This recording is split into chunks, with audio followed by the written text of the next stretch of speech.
Bismillahirrahmanirrahim. Alhamdulillahirrabbilalamin. Wassalatu wassalamu ala asyrofil anbiya wal mursalin wa ala alihi washabihi ajmain. Asyhadu an la ilaha illallah wahdahu la syarikalah wa asyhadu anna Muhammadan abduhu wa rasuluh. Amma ba'du. Apa kabarnya anak-anak hari ini?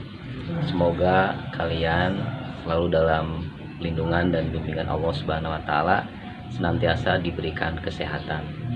Bersyukur kita kepada Allah, alhamdulillah hari ini kita bisa hadir kembali dalam kegiatan pembelajaran pendidikan agama Islam. Mudah-mudahan pelajaran hari ini bermanfaat untuk kita sekalian. Materi yang akan kita bahas masih seputar tentang beriman pada malaikat, yaitu bab 7 di buku paket kalian. Nah, di pertemuan sebelumnya kita sudah membahas tentang pengertian iman kepada malaikat, sifat-sifat malaikat, nama-nama malaikat dan tugas-tugasnya, kemudian hikmah beriman pada malaikat, termasuk juga perbedaan malaikat, jin, dan manusia. Nah, sekarang kita akan membahas lebih dalam lagi tentang perilaku yang bisa kita tiru, bisa kita contoh dalam kehidupan sehari-hari dari sifat-sifat atau dari para malaikat itu. Nah, misalnya tentang malaikat Jibril alaihissalam, apa perilaku yang bisa kita tiru? Nah, kita bahas hari ini. Silakan kalian siapkan buku paketnya, siapkan alat-alat tulisnya untuk sama-sama belajar pada hari ini. Baik anak-anak, kita baca doa sebelum belajar terlebih dahulu.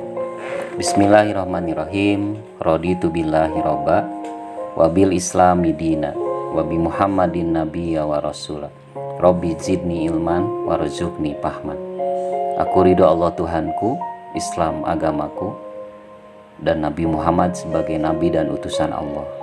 Ya Allah, tambahkanlah padaku ilmu dan karuniakanlah kepadaku pemahaman. Tujuan pembelajaran hari ini diharapkan setelah kalian belajar, kalian mampu menyajikan contoh perilaku beriman kepada malaikat Jibril, Mikail, Israfil, Izrail, Munkar, Nakir, Rokib, Atid, Ridwan, dan Malik dengan tepat. Selanjutnya, contoh perilaku beriman pada malaikat Allah Subhanahu wa taala. Kita tahu malaikat itu makhluk gaib, tidak kelihatan oleh kita, tidak bisa diraba, tetapi kita harus yakin adanya malaikat ini karena Allah menjelaskan tentang keberadaan malaikat ini.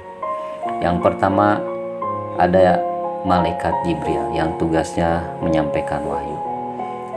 Apa yang harus kita lakukan setelah kita mengimani malaikat Jibril? Kita tahu karena Jibril itu tugasnya menyampaikan wahyu, tentu wahyu itu kalau pada Nabi Muhammad SAW berupa Al-Quran. Yang pertama tentu cintai Al-Quran. Ya, yang kedua baca dan amalkan Al-Quran. Yang ketiga selalu berusaha mencari dan memohon hidayah pada Allah. Kita tahu Al-Quran itu kan isinya petunjuk. Hidayah itu petunjuk, jalan kebaikan ada di dalam Al-Quran. Kemudian yang keempat, banyak-banyaklah berbagi ilmu. Sebab kita tahu juga bahwa Al-Quran merupakan sumber ilmu. Kemudian yang kedua, malaikat Mikail.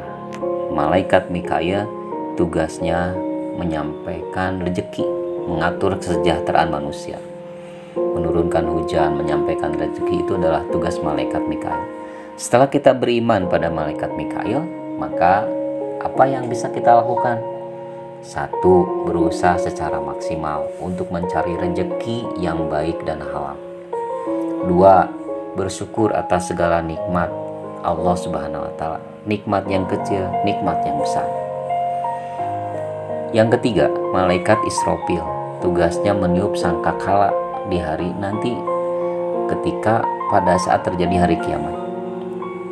Apa yang bisa kita lakukan setelah beriman pada malaikat Israfil? Mempersiapkan diri menghadapi hari akhir. Yang pertama, mempersiapkan diri menghadapi hari akhir dengan apa? Dengan amal soleh yang sebanyak-banyaknya. Dua, beramar ma'ruf nahi munkar. Amar ma'ruf itu mengajak orang lain berbuat baik. Nahi munkar itu mencegah orang lain dari perbuatan dosa, dari perbuatan maksiat. 3. Selalu memohon pada Allah agar diselamatkan dalam menghadapi musibah atau pada saat menghadapi yang namanya hari kiamat itu.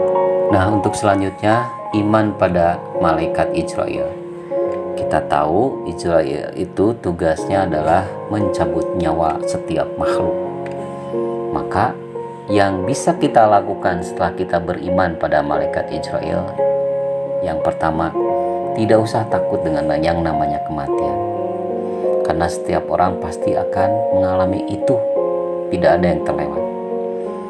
Setiap makhluk yang bernapas pasti mengalami yang namanya kematian. Yang kedua, mempersiapkan diri menghadapi kematian dengan amal soleh. Setelah kita mati, setelah kita meninggal, bukan tidur kita itu, tapi nanti kita akan hidup kembali, diminta pertanggungjawaban dari setiap amal yang kita lakukan.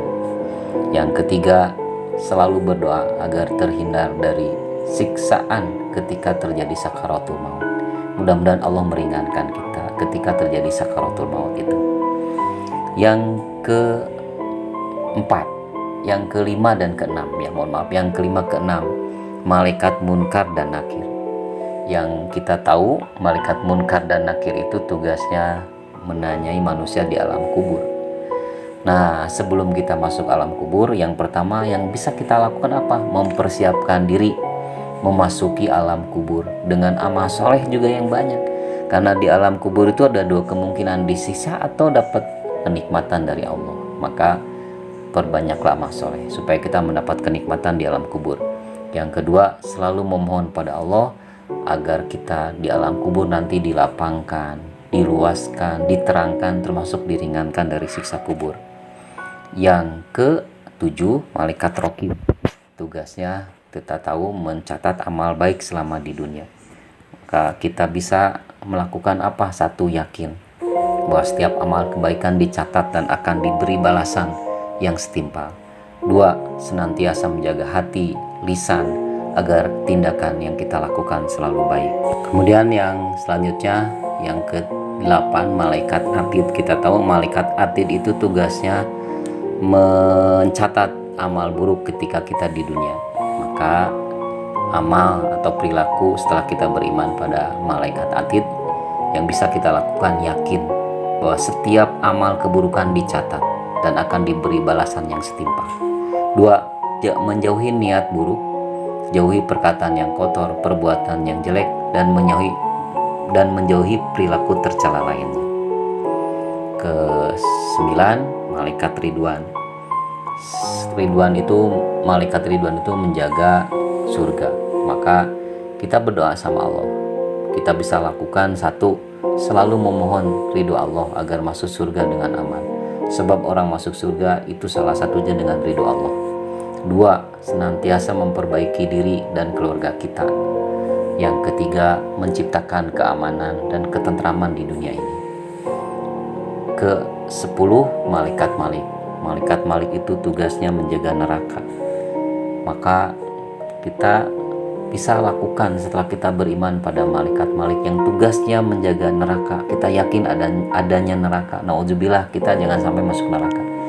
Maka yang pertama kita lakukan menjaga perilaku dari perbuatan dosa, perbuatan maksiat agar kita tidak masuk neraka.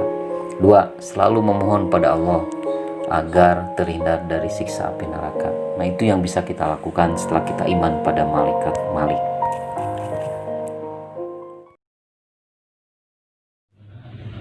Alhamdulillah, tuntas sudah kita belajar pendidikan agama Islam hari ini.